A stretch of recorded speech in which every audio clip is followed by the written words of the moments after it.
오늘은 예수님께서 베풀어 주신 두 번째 표적에 대해서 살펴보도록 하겠습니다. 이 두 번째 표적을 통해서도 주님께서는 저와 여러분들에게 하시고자 하는 이야기가 있겠죠. 그러니까 주시고자 하는 영적인 교훈이 있다라고 생각을 합니다. 이 시간을 통해서 그 교훈이 무엇인지 한번 살펴보면 좋겠습니다. 이 금요성령 집회에 나오신 여러분들은 어떠한 고난을 당해보신 적이 있으십니까? 여러분, 고난을 당해보신 적이 있으세요? 자신이 당한 수많은 고난 가운데 무엇이 아직도 생생하게 여러분들의 뇌리 속에 남아 있습니까? 시련입니까? 아니면 관계 단절입니까? 아니면 부도입니까? 아니면 그것도 아니면 사랑하는 누군가를 먼저 떠나 보내야만 했습니까? 아마 고난의 종류는 너무나 다양하기에 그 고난의 종류만 나열한다고 할지라도 아마 시간 가는 줄을 모를 거예요. 이 금요성령 집회 말씀 전하는 시간이 다 끝날 것입니다. 그만큼 사람이 다양하듯이 고난의 종류도 굉장히 많다라는 거예요. 물론 고난과 마주쳤을 때 그 고난을 그럭저럭 잘 넘기는 사람도 있는 반면에 고난으로 인해서 생을 포기할 정도로 감당하지 못해서 힘들어하는 분들도 분명히 존재합니다. 또한 동일인이라도 어떠한 고난을 잘 넘겼어요. 그때는 잘 넘겼는데 또 새로 맞이한 고난은 넘기기가 쉽지 않아서 힘들어하는 분들이 분명히 있으리라 생각을 해봅니다. 고난의 종류에 따라서 이겨내기가 쉽지 않은 고난이 분명히 존재하기 때문이죠. 목회자의 한 사람으로서 저는 다음과 같은 생각을 한번 해봐요. 바로 예수를 믿는 신자들만이라도 고난에서 좀 자유하면 좋겠다. 저는 그런 생각을 한번 해봅니다. 왜냐하면 성도님들의 이야기를 들어보면요, 너무나 힘든 분들이 많기 때문에. 여러분, 정말 그래요. 우리 예수를 믿고 제대로 신앙생활을 하려고 몸부림치는데도 불구하고 이런 닥친 고난 때문에 정말 좌절하고 힘들어하는 분들이 많이 우리 주변에 있습니다. 그런 분들을 볼 때마다 대신 그 고난을 짊어질 수도 없고 이 마음이 참 아파요, 여러분. 담임 목회자가 되니까 여러분들의 그런 이야기들을 듣잖아요. 우리 부교육자를 통해서 듣기도 하고 제가 직접 만나서 듣기도 하고, 그러니까 어린 영아부터 해서 이 장년 노년에 이르기까지 이 고난 속에 헤어나오지 못하는 분들이 너무나 많다라는 거예요. 어떤 아이는 굉장히 아파가지고 힘겹게 투병하는 아이들도 있고, 노년에도 이 자녀와의 그 관계 문제로 인해서 너무나 마음 아파하고 있는 그런 부모님 세대도 있고, 정말 고난의 종류가 너무나 많습니다. 그렇기 때문에 목회자의 그런 소원이에요, 소원. 그렇지만 그것은 소원일 뿐 예수를 믿는다고 해도 고난에서 자유할 수는 없습니다. 오히려 예수를 믿는다는 이유만으로 세상 사람들은 당하지 않을 영적 고난도 당하기도 하는 것이 현실이에요. 여러분, 오늘 본문을 보게 되면요, 왕의 신하도 고난을 당하고 있습니다. 왕의 신하라면 지금으로 말하면 남부러울 곳이 없는 고위직을 말하죠. 고위직이에요. 고위공직자예요. 유다의 헤롯 왕의 신하였던 것입니다. 지금으로 치면 정부의 고위 관료를 말하겠죠. 대통령을 가까이서 돕는 참모라고 해야 할까요? 이렇게 높은 위치에 있는 사람도 고난을 당하고 있습니다. 바로 자신의 아들이 병들어 죽게 된 거예요. 자신도 아니고 자신의 아들이라면 아직 젊은이라고 할 수 있겠죠. 젊은이입니다. 나이가 젊어요.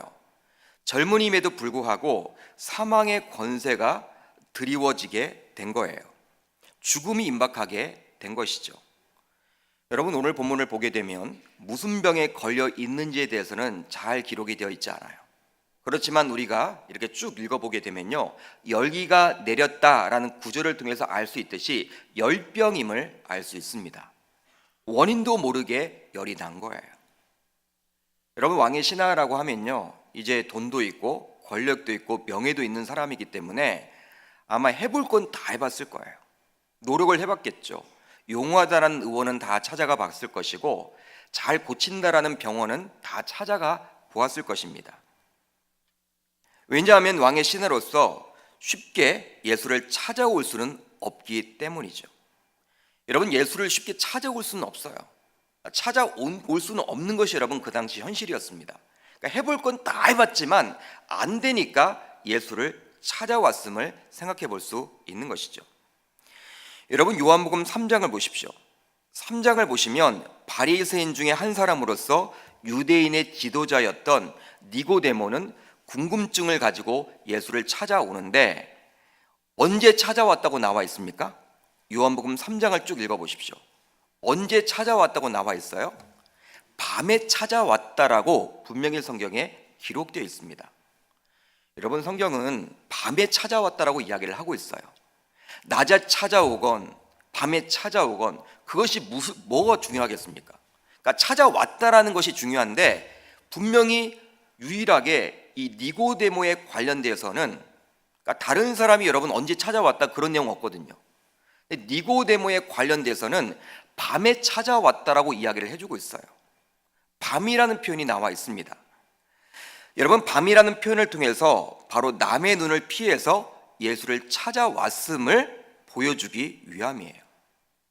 그만큼 고위직, 특별히 당시에는 정치와 종교가 일치되는 시대를 살았기 때문에 니고데모와 같은 바리새인 혹은 왕의 신하와 같은 고위직은 사람들의 시선을 항상 염두에 두고 살아가야만 했던 거예요.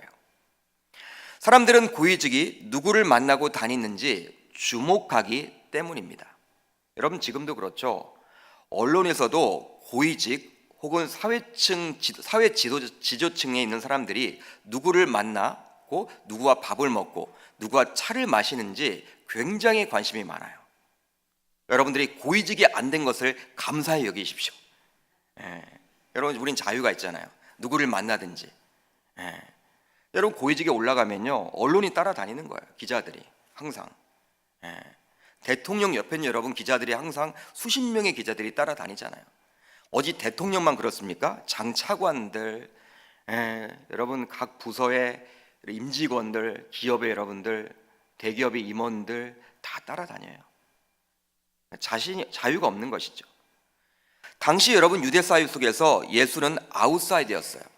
인사이더가 아니었습니다. 아웃사이더였습니다. 뮤가 기름처럼 유대 지도자들과는 하나 될 수가 없었던 것이죠. 그런데 소위 유다 사회의 인사이드였던 왕의 신하가 아웃사이드였던 리더격인 예수를 찾아간다는 것은 공직에서 내려올 각오를 하지 않으면 찾아갈 수가 없는 거예요. 찾아갈 수가 없습니다. 왜냐하면 왕이 싫어하고 사회적인 분위기가 예수 자체를 싫어하기 때문에 그리하는 것이죠. 여러분, 헤롯 왕 자체가 싫어하잖아요. 당시 여러분 종교 지도자였던 바리새인들이 예수를 싫어하기 때문에 왕의 신하가 한낮에 예수를 찾아간다는 것은요 있을 수가 없는 거예요. 그런데 자신의 아들이 생사를 다투게 되었으니 예수를 찾아오게 된 것입니다. 여러분, 밤이라는 표현이 요한복음 3장에는 기록이 되어 있지만 오늘 보면 4장에는 기록이 되어 있지 않아요. 그러니까 우리가 추측해 볼 수 있는 것은 무엇입니까? 낮에 찾아왔겠습니까? 밤에 찾아왔겠습니까? 낮에 찾아왔겠죠. 낮에. 여러분, 일반적으로 낮에 찾아가잖아요, 보통 사람들이. 예수를 낮에 찾아왔음을 알려주고 있는 거예요. 그러니까 사람들이 다 보고 있는데 찾아온 거예요. 왜 찾아오게 되었습니까? 자신의 아들이 죽어가니까, 고난이 있으니까. 니고데모는 밤에 찾아왔지만 아마도 이 왕의 신하는 낮에 찾아왔을 거예요. 왜냐하면 그만큼 자신이 당하는 고난이 컸기 때문이죠. 그러기에 어떤 의미로 고난은 주님을 향해 나아가도록 만드는 도구일 수도 있습니다. 만약에 왕의 신하가 자신의 아들이 죽게 되지 않았더라면 감히 예수를 찾아오겠습니까, 여러분? 찾아올 수가 있겠습니까? 한번 생각을 해보십시오. 마찬가지로 우리가 겪는 고난을 통해서 어쩌면 우리는 하나님께 더 가까이 다가갈 수도 있는 거예요. 그러니 고난은 변장된 축복이라고 이야기를 하는 것이 맞는 것 같습니다. 그러게 사람들은 평탄하기를 원하지만 평탄함은 우리의 신앙생활을 위험하게 만들 수 있는 요소 가운데 하나입니다. 왜냐하면 평탄함은 우리로 하여금 하나님께 가까이 가도록 하지 않기 때문이죠. 여러분, 갑자기 교회에 나오게 되시는 분들을 보게 돼요. 종종 우리가 보게 되죠. 새가족부에 있게 되면요, 그걸 느끼게 돼요.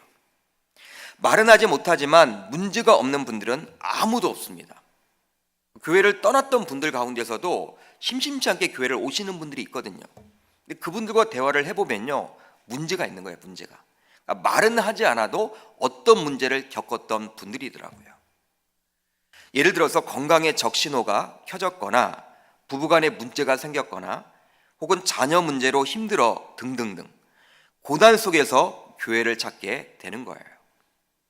그러한 고난이 없었더라면 결코 교회에 나오지 않을 분들이 교회를 나오는 그 모습을 보게 되면 고난에 오히려 감사를 표현하지 않을까, 그렇게 생각해 볼 수도 있는 것이죠. 여러분, 누가복음 15장을 보십시오. 누가복음 15장을 보면요, 자신의 분깃을 가지고 먼 나라로 떠나서 허랑방탕하게 살았던 이 둘째 아들 이야기가 잘 기록이 되어 있습니다. 즉, 탕자가 아버지가 머물고 있는 집에 다시 돌아와요. 누가복음 15장에 보면 그 내용이 잘 기록이 되어 있죠. 여러분, 그런데 그 이유가 무엇이었습니까? 누가복음 15장을 여러분 잘 아시는 분들은 대답을 한번 해보세요. 무엇 때문에 아버지 집에 돌아오게 되었습니까? 바로 둘째 아들이 배가 고팠기 때문이에요. 배가 고팠습니다. 우리가 보통 착각하기 쉬운 것은 그 둘째가 스스로 깨달아서 아버지께로 돌아왔다라고 생각하는데 그렇지 않아요. 그렇지 않아요. 배고팠기 때문에 돌아왔습니다. 아주 심하게 배가 고픈 거예요. 여러분, 이 부분에 대해서 성 어거스틴은 이렇게 이야기를 합니다. 탕자는 조금 배고플 때는 주염 열매를 찾았다. 그러나 진짜 아주 많이 배고팠을 때는 아버지를 찾게 되었다라고 이야기를 합니다. 그러게 여러분, 평탄은 사탄의 옥토요, 고난은 하나님의 옥토가 되는 거예요. 평탄은요, 사탄의 옥토입니다. 반면에 고난은 하나님의 옥토가 되는 거예요. 혹시 이 밤 이곳에 나온 여러분들 가운데서도 누군가에게 말 못할 고난 가운데 놓여 있는 분들이 계시다면 오히려 그러한 고난 때문에 이 금요성령 집회에 나오지 않았나 저는 생각을 해봅니다. 그러기에 그 고난에 대해서 오히려 불평하기보다는 그 고난을 허락해 주신 하나님을 원망하기보다는 오히려 그 고난에 대해서 감사할 수 있기를 주님의 이름으로 축복합니다. 쉽지는 않죠, 여러분. 아니, 감사는 못할 망정 그 고난에 대해서 불평하지 않았으면 좋겠어요. 그것 때문에 이 시간에 나오셨잖아요. 그것 때문에 이 시간에 이 자리에 있는 거잖아요. 그것 때문에 우리가 주님을 붙들고 나아갈 수 있는 거잖아요. 여러분, 그렇지 않습니까? 한번 생각을 해보세요. 나에게 평탄함만 있다. 그냥 평탄함만 있다. 아무 문제가 없다. 대부분의 분들이 예수를 다 떠날 거예요. 예수를 가까이 하지 않을 거예요. 교회를 멀리 할지도 모르겠어요. 그렇지만 이 고난이 뭔가 있기 때문에, 이 고난 건덕지가 있기 때문에 저와 여러분들이 이 자리에 이곳에 있으리라 저는 생각을 해봅니다. 저도 마찬가지예요. 여러분, 고난이 없었으면요, 저도 여러분 이렇게 목회를 어쩌면 안 할 수도 있을지도 모르겠어요. 하나님이 계속 여러분 고난을 주시는 거예요. 몰고 가는 거예요. 신학교만 가면 그냥 뭐 다 일이 잘 풀릴 줄 알았어. 근데 여러분, 그렇지 않아요. 뭐 한 가지 일이 풀리면 계속해서 여러분 반복해서 다른 문제가 계속해서 밀려오게 되는 것이죠. 그리고 여러분, 행여나 여러분들 가운데 평탄함이 있다면, 나는 고난이 없어, 그래도 감사해, 평탄함이 있다면 그러한 평탄함에 취해 있지 마시고 오히려 영적으로 깨어 있어서 고난이 없더라도 평상시에 주님과 깊은 교제로 나아갈 수 있기를 주님의 이름으로 축복합니다. 그러한 마음을 가져야 하는 것이죠. 이제 왕의 신하는 예수님께 요구를 해요. 4장 47절 하반절을 보면 이렇게 나와 있죠. 내려오셔서 내 아들의 병을 고쳐 주소서 하니 그가 거의 죽게 되었습니다. 가나라는 곳에서 자신의 아들이 머물고 있었던 가버나움까지의 물리적인 거리는 약 32km 정도 되었다고 합니다. 32km 정도. 지금으로는 1시간 정도면 도착할 수 있는 거리예요. 그러나 당시에는 걸어서 다녔기 때문에 결코 가까운 거리는 아니었습니다. 가나라는 곳이에요. 지금 첫 번째 표적이 일어났던 그 가나라는 곳이에요. 가버나움까지, 아들이 있는 그 가버나움까지 걸어가려면 32km이기 때문에 여러분 가까운 거리라고 할 수는 없어요. 왕의 신하는 아비로서 자신의 아들이 머물고 있었던 가버나움으로 예수를 모시고 가서 그 아들에게 안수함으로 치료받기를 원했던 거예요. 왜냐하면 그것이 상식이기 때문입니다. 예수를 초청해서 안수기도를 받음으로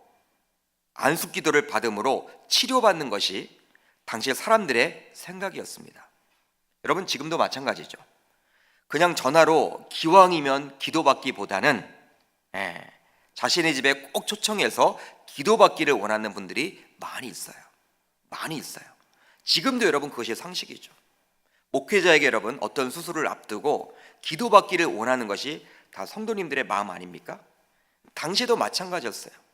지금 아들이 거의 죽어가는 형편이기 때문에 예수님께서 빨리 우리 가버나움, 내 아들이 지금 죽어가고 있기 때문에 내 아들이 머물고 있는 그 가버나움으로 내려오셔서 아들에게 안수기도 함으로 내 아들을 고쳐주십시오 라고 요구하고 있는 거예요. 이런 병고침, 즉 치유사역에 있어서 초청해서 안수기도를 받는 것이 하나의 보편적인 방법이라고 생각해 볼 수 있는 것이죠. 이런 왕의 신하의 요구에 우리 주님은 이렇게 반응을 해줍니다. 48절이죠. 48절을 한번 같이 읽어보도록 하겠습니다. 시작.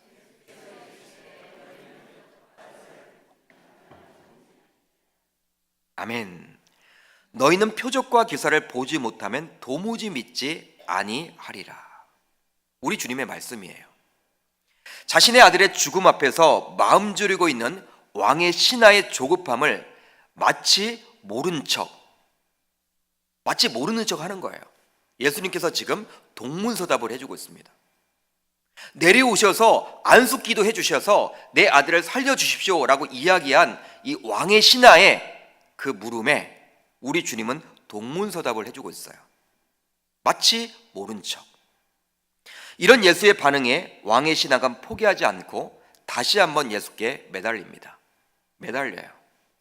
즉 이적과 기사만을 원하는 세대를 꾸짖고 있는 그 예수님의 그 대답에 기죽지 않고 이 왕의 신하는 다시 한번 예수께 매달려요.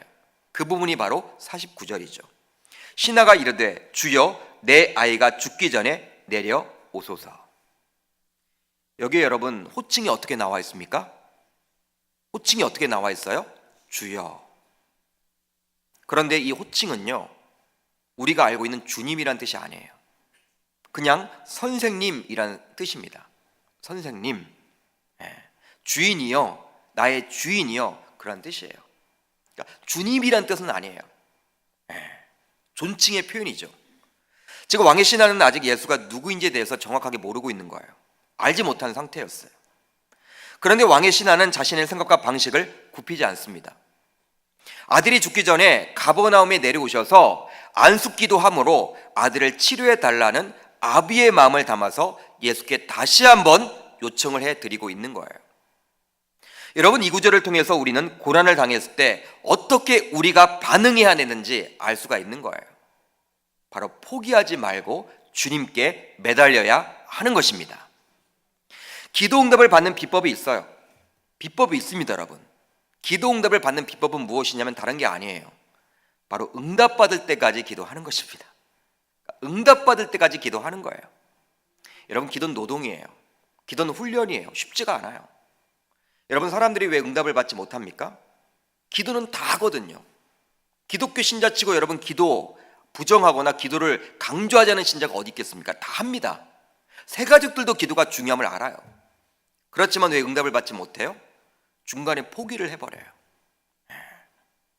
여러분, 하나님이 기도 응답은 주시는 거잖아요. 기도 응답은 하나님의 때 응답이 있거든요. 근데 그 때가 언젠지를 우리는 모르기 때문에 그냥 한두 번 기도하다가 그냥 포기해버리고 말아요. 그렇기 때문에 응답받지 못하는 경우들이 대부분이에요.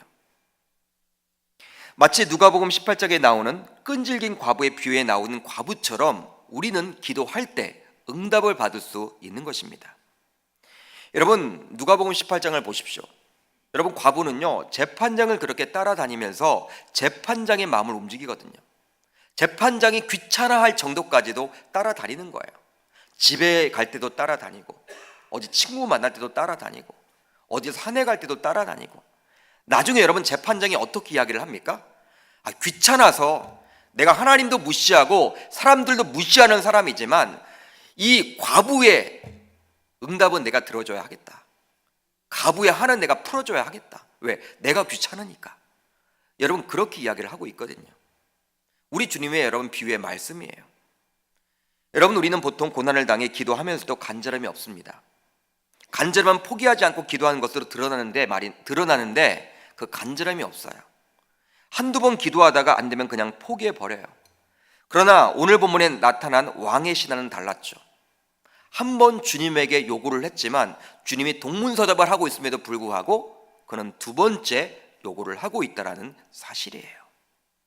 예수님께 두 번씩이나 가버나움에 내려와서 자신의 아들을 고쳐달라고 요청하고 있는 그의 모습이 참 여러분, 저와 여러분들이 닮아야 될 그 모습이 아닌가 저는 생각을 해봅니다. 그렇다면 이 금요성령 집회에 나온 우리들도 그리 기도해야 하겠습니다. 왕의 신하처럼 말이죠. 그렇게 시도해 볼 수 있는 이 밤이 되셨으면 좋겠습니다. 매주 금요성령 집회에 나와서 딱 석 달만 기도해 보세요. 여러분, 한 가지 문제를 놓고 딱 석 달만 30분씩 기도를 한번 해보세요. 딱 석 달만. 저는 반드시 응답을 받게 될 것이라고 확신을 갖습니다. 그러나 여러분, 우리는 빠뜨리죠. 시도조차 하지 못하죠. 한두 번 하다가 그냥 지쳐서 포기하는 경우들이 많이 있죠. 여러분, 그러나 분명한 것은 왕의 신하는 한 번 주님에게 여러분 내려오라고 이야기를 했을 때 주님이 동문서답을 했다라는 것은요, 내려가지 않겠다라는 그것을 간절하게 지금 이야기해주고 있는 거거든요. 그냥 무시하고 있는 거거든요. 무시를 당했음에도 불구하고 다시 한번 내려오아 달라는 여러분 그 왕의 신하의 이야기와 같이 저와 여러분들도 어떤 문제가 있을 때 하나님 앞에 끈질기게 기도할 수 있기를 주님의 이름으로 축복합니다. 이런 왕의 신하의 요구에 주님은 이제 이렇게 말씀을 하세요. 50절 상반절인데요, 우리 한번 자막을 통해서 같이 읽어보도록 하겠습니다. 시작. 예수께서 이르시되 가라, 내 아들이 살아있다 하시니. 할렐루야.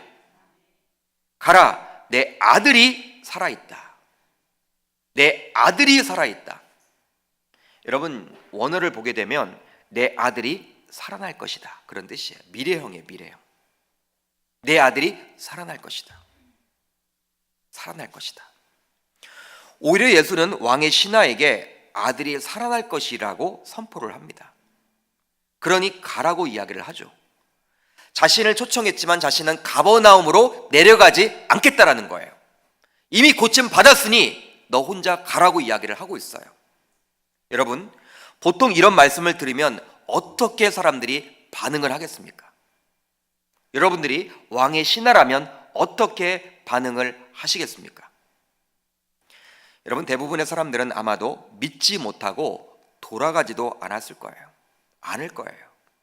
그러면서 계속해서 자신의 주장을 반복하겠죠. 즉, 가버나움으로 내려가서 자신의 아들을 고쳐달라고 계속해서 조를 것입니다. 그러나 이 왕의 신하는 달랐어요. 바로 다음과 같이 행동을 합니다. 50절 하반절인데요, 이 부분이 굉장히 중요해요. 우리 한번 같이 우리 자막을 읽어보도록 합니다. 시작. 아멘. 그 사람이 예수께서 하신 말씀을 믿고 가더니. 예수께서 하신 말씀을 믿고 가더니. 왕의 신하는 예수께서 하신 말씀을 믿고 가버나움 집으로 돌아갑니다. 바로 예수의 말씀을 믿고 집으로 돌아간 거예요. 예수가 베푸신 표적과 기사를 보고 그 예수를 믿게 된 것이 아니라 그 예수님 그 말씀 자체를 믿고 집으로 돌아가게 되었습니다. 여러분, 예수님이 어떤 베푼 이적과 기적, 그 표적을 베풀어 주신 그것을 보고 예수님 믿은 것이 아니라 예수님의 그 말씀 자체를 믿고, 이분의 말씀을 내가 믿겠다 확신을 갖고 집으로 돌아가게 되었다라는 거예요. 보통 우리 기독교 신앙에서는 믿음이 굉장히 중요하다라고 이야기를 합니다. 믿음이 굉장히 중요하죠. 그렇다면 무엇을 믿는 것입니까? 저와 여러분들은 무엇을 믿고 있습니까? 여러분, 무엇을 믿고 있어요? 바로 주 예수 그리스도를 믿죠. 주 예수 그리스도를 믿어요. 그렇다면 주 예수 그리스도의 무엇을 믿습니까? 사복음서에 나타난 여러 기적과 이적, 즉 그의 행함을 믿는 것입니까? 여러분, 그의 행함을 믿는 거예요? 아니면 그의 존재 그 자체를 믿는 것입니까? 우리들은 보통 보면 믿을 수 있다라고 이야기를 해요. 보면 믿겠다. 여러분, 우리는 보면 믿겠다. 하나님 보여주십시오. 그럼 믿겠습니다. 이렇게 이야기를 해요. 그러나 보면 믿을 수 있다라고 할 때 그 믿음은 진정한 믿음이라 할 수 없어요. 진정한 믿음은요, 보지 않고 믿는 것입니다. 여러분, 보면 믿을 수 있다는 것은 기독교 믿음이 아닙니다. 세상 사람들도 그걸 믿어요. 그렇게 이야기를 해요. 하나님 어디 있냐? 하나님 보여줘봐. 그럼 내가 믿을게. 여러분, 우리들 불신 친구들이 여러분 그렇게 이야기를 하고 있지 않아요? 하나님 어디 있어? 한번 보여줘봐. 그럼 내가 믿을게. 밖에 나가서 여러분 전도를 해보면요, 그런 얘기 많이 듣잖아요. 불신자들이. 근데 우리들도 그렇게 이야기를 하는 경우들이 있다라는 거예요. 여러분, 그렇다면 진정한 믿음은 무엇입니까? 보지 않고 믿는 거예요. 실제로 히브리서 11장 1절은 이렇게 말해주고 있죠. 믿음은 바라는 것들의 실상이요 보이지 않는 것들의 증거니. 한번 따라합니다. 보이지 않는 것들의 증거니. 여기에 나와 있는 보이지 않는 것들의 증거니라는 것은요, 우리가 볼 수 없는 것에 대해서 확신을 갖는 것을 말합니다. 그게 믿음이라는 거예요. 믿음의 정의죠. 예수님께서도 제자 도마에게 이렇게 말씀을 하셨어요. 요한복음 20장 29절에서 이렇게 이야기를 합니다. 예수께서 이르시되 너는 나를 본고로 믿느냐? 보지 못하고 믿는 자들은 복되도다 하시니라. 아멘. 너는 나를 본고로 믿느냐? 그건 잘못된 거라는 것이죠. 이건 믿음이 아니라는 것이죠. 보지 못하고 믿는 자들이 어떤 자다? 복되도다. 그게 복이라는 거예요. 그러니 왕의 신하가 예수께서 하신 말씀을 믿고 돌아갔다라는 것은요, 예수의 행함 때문에 믿는 것이 아니라 그 존재 자체를 믿는 것을 말해주고 있는 거예요. 즉, 왕의 신하는 선생이라고 호칭을 했던 자로서 예수가 누구인지에 대해서 정확하게 알지 못했던 자였어요. 그런데 예수님과 대화를 하는 도중에, 예수님의 말씀을 듣는 도중에 믿음이 생기게 된 거예요. 순간적인 믿음이 생기게 된 거예요. 예수를 만나 이야기를 듣는 순간 그의 마음속에 믿음이 생기게 된 것입니다. 믿음이. 여러분, 믿음은요, 천천히 여러분 순간적으로 오는 경우도 있지만 급진적으로 오는 경우도 있어요. 언제 여러분 우리들에게 이 믿음이 여러분 확 올지 몰라요. 이렇게 우리 교회에도 여성도 혼자 이렇게 신앙생활을 하시는 분들이 많이 있어요. 교회는 여성분들이 많잖아요. 대부분 남성들보다도 여성분들이 굉장히 많거든요. 그러니까 홀로 신앙생활을 하는 분들이 있어요. 목사님, 기도 제목이 있는데 제 남편이 교회는 나오긴 나오는데 믿음이 없는 것 같아요. 믿음이 없는 것 같아요. 여러분, 기도하세요. 이 왕의 신하처럼 남편이 변화할 수 있도록. 어느 순간 말씀을 듣는 순간 여러분 믿음이 확 들어오는 거예요. 지금 왕의 신하가 그렇게 됐다라는 거예요. 그러므로 예수의 말씀, 즉 가라 내 아들이 살아있다, 이 말씀을 듣는 순간 확신을 갖게 된 거예요. 아, 그렇구나. 아멘하고 여러분 받아들이게 된 거예요. 그렇습니다. 요한복음 1장부터 계속해서 우리 주님이 말씀하고 있는 것이 있습니다. 그것이 무엇입니까? 바로 1장 1절을 보면 이렇게 나와 있죠. 태초에 말씀이 계시니라. 이 말씀이 하나님과 함께 계셨으니 이 말씀은 곧 하나님이신지라. 즉 말씀이 하나님이란 거예요. 그런데 1장 14절을 보면 어떻게 나와 있습니까? 말씀이 육신이 되었다. 그러니까 말씀이 누구예요? 예수 그리스도. 육신이 된 예수 그리스도를 이야기하는 거예요. 그러니까 하나님의 말씀이 곧 예수님이에요. 여러분, 이것을 왕의 신하는 알았던 것입니다. 할렐루야. 깨닫게 된 거예요. 그렇다면 저와 여러분들도 어느 정도 믿음이 있기에 이 금연성령 집회에 나오셨을 텐데, 여러분들은 현재 무엇을 믿고 있습니까? 여러분, 무엇을 믿고 있어요? 여기 계신 모든 분들이 예수를 믿고 있다고 답을 하겠죠.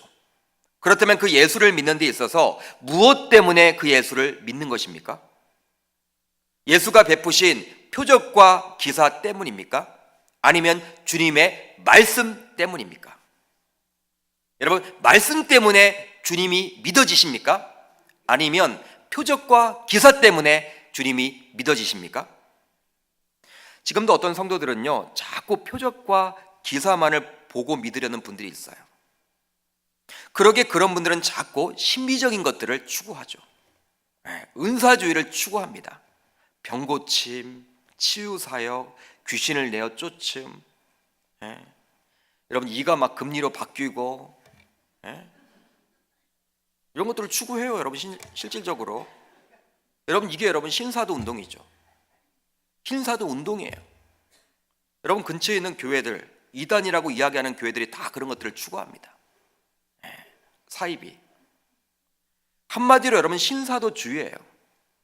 그러나 오늘 본문에서 주님이 말씀하시고자 하는 것은 그런 신비적인 것만을 보고 예수를 믿어서는 안 된다라는 거예요. 표적과 기사가 중요한 것이 아니라 말씀이 중요하다라는 거예요. 바로 주님의 말씀 그 자체를 주님으로 믿어야 한다라고 말씀해주고 있는 거예요. 이것이 바로 바른 신앙의 모습이에요. 우리 장로교 개혁주의 신학이 바로 그것을 추구하죠. 말씀 중심의 신학입니다. 말씀 중심의 신학. 여러분, 왜 목회자를 존중해야 합니까? 바로 하나님으로부터 소명을 받아서 하나님의 말씀을 선포하는 자이기 때문이에요. 단순히 신학을 공부했다라는 이유 때문에, 단순히 목사라는 타이틀 때문에 존중받는 것이 아니죠. 존중받는 게 아니에요. 목사이기 때문에 존중받는 건 아니에요, 여러분. 하나님의 말씀이 중요하기 때문에, 그러기에 그 하나님의 말씀을 선포하는 목회자는 당연히 존중받는 것입니다, 여러분. 말씀 때문에 존중받는 거예요. 세상 사람들은 말씀의 권위를 인정하지 않죠. 우리는 하나님의 말씀이라고 이야기를 하지만, 성경 66권이 하나님의 말씀이라고 소중히 여기지만, 목숨처럼 귀중하게 여기지만, 세상 사람들은 그 말씀을 인정하지 않아요. 권위를 인정하지 않아요. 하나님의 말씀의 권위 자체를 인정하지 않습니다. 그렇기 때문에 그 말씀을 선포하는 목사를 함부로 취급하거나 오히려 깎아내리는 경우들이 많이 있죠. 그러나 하나님의 말씀을 주님으로 여길 줄 아는 신자라면, 바른 신자의 모습이라면, 즉 그 권위를 인정하는 자라면 세상 사람들과 동일하게 목회자를 취급해서는 안 되는 거예요. 물론 목회자의 권위를 목회자들이 스스로 많이 깎아내린 것도 사실입니다. 목회자를 여러분 대표해서 여러분 참 안타깝죠. 안타까운 일이에요. 그러니까 기도를 많이 해주셔야 되는 거예요. 연약한 존재예요. 어느 정도 여러분 맞는 말이에요. 그러나 그렇다고 해서 우리들도 세상 사람들과 동일하게 행동을 한다면, 그리고 그것이 마치 개혁이고 정의로운 것처럼 생각을 한다면 진정한 개혁과 정의를 몰라서 하는 행동이라는 거예요. 왕의 신하는 이렇게 예수의 말씀을 있는 그대로 믿고 받아들였습니다. 그리고 순종합니다. 이러한 모습이 저와 여러분들에게도 있어야 할 줄 믿습니다. 이제 예수님의 말씀에 순종하여 가버나움으로 가게 되었어요. 돌아갔습니다. 그런데 가다가 누구를 만나게 되었습니까? 자신의 종들을 만나게 되었어요. 멀리서 종들을 바라볼 때 아마도 왕의 신하의 입장에서는 가슴이 두근거리며 분명히 불안함도 있었을 거예요. 사람이기 때문에. 여러분, 믿음이 있지만 우리가 항상 그 믿음이 강한 건 아니잖아요. 야, 왕의 신하, 내 신하들이 오는 것 보니까 혹시 아들 죽은 거 아니야? 나 찾으러 온 거 아니야? 멀리서 바라봤을 때 그런 여러분 마음이 있었을 거예요. 불길한 생각도 있었겠죠. 그런데 종들로부터 들려온 이야기는 달랐어요. 어떤 이야기를 들었습니까? 어제 7시쯤 열기가 떨어지자면서 자신의 아들이 살아났다는 이야기를 듣게 된 것입니다. 할렐루야. 그런데 어제 7시가 바로 자신이 예수님으로부터 아들이 살아날 것이라는 이야기를 들었던 시간임을 왕의 신하는 알게 된 거예요. 그 결과 여러분 어떤 일이 벌어지게 되었습니까? 놀라운 일이 벌어져요. 본문 53절 하반절을 보면 이렇게 나와 있죠. 자기와 그 온 집안이 다 믿으니라. 자신뿐만 아니라 고침받은 자신의 아들, 그리고 옆에서 임종을 지켰던 자신의 온 가족들이 그런 기적과 이적을 바라보면서 누구를 믿게 된 거예요? 주님을 믿게 된 거예요. 놀라운 일이 여러분 벌어지게 된 것이죠. 마치 사도행전 4장 31절과 일맥상통하는 말입니다. 이르되 주 예수를 믿으라. 그러면 너와 내 집이 구원을 받으리라. 집안 전체가 구원받기를 원하는 우리 주님의 마음을 알 수 있는 거예요. 여러분, 우리 주님이 정말 원하시는 것은요, 나 혼자 예수 믿고 그냥 천국 가는 게 아니라 너와 내 집이 구원받기를 원하는 거예요. 여기에 나와 있는 집은요, 우리가 몇 동 몇 호에 사는 그 집을 이야기하는 것이 아니라 우리의 가정을 이야기하는 거예요. 여러분, 남편이 불신자거나 부모가 여러분 아직도 예수를 모르거나 우리 자녀들이 여러분 예수를 떠나 있거나 포기하지 마세요. 하나님의 때가 되면, 우리가 기도한다면 하나님께서는 너와 내 집이 구원을 얻으리라 이렇게 약속해 주고 있듯이 언젠가는 우리 자녀들, 또 우리의 부모님, 우리의 남편 다 돌아오게 해주리라 저는 믿어요. 그때는 언제인지 몰라요. 그러니까 우리가 포기하지 말아야 하는 것이죠. 이제 말씀을 정리합니다. 우리의 믿음을 한번 점검해 봅시다. 나는 과연 예수의 무엇을 보고 예수를 믿습니까? 혹시 아직도 표적과 기사만을 보기를 원하십니까? 물론 표적과 기사를 우리 주님은 주시기도 합니다. 저는 그것 자체를 부정하는 것은 아니에요. 그러나 제가 말씀드리고 싶은 것은 그러한 표적과 기사가 아닌 주님의 말씀 그 자체를 믿고 그 말씀에 따라 순종해 나아가야 하는 거예요. 그것이 바로 두 번째 표적을 주심으로 저와 여러분들이 깨닫기를 원하는 우리 주님의 영적인 교훈인 거예요. 오늘 기도하는 가운데 결단하는 시간이 되었으면 좋겠습니다. 바로 주의 신하와 같이 주의 말씀을 믿고 갈 수 있는 그 참 믿음을 갖도록 우리가 같이 기도하는 저와 여러분들이 다 되시기를 주의 이름으로 축복합니다. 요한복음이 이야기하는 곳에서 말씀 자체가 예수님이란 거예요. 성경 66권을 여러분이 가지고 계시죠. 그 말씀이 바로 예수님이에요. 예수님의 말씀이에요. 그 말씀을 소중히 여기시고 자꾸 신비적인 것, 뭔가를 보려고 하지 마시고, 여러분 보고 믿는 것은요, 불신자들도 믿어요. 우리는 믿음이 있잖아. 그 믿음은 보지 않고 믿는 거예요. 말씀을 통해서 믿는 거예요. 여러분 그것을 꼭 붙드시고 나아가시기를 주의 이름으로 축복합니다.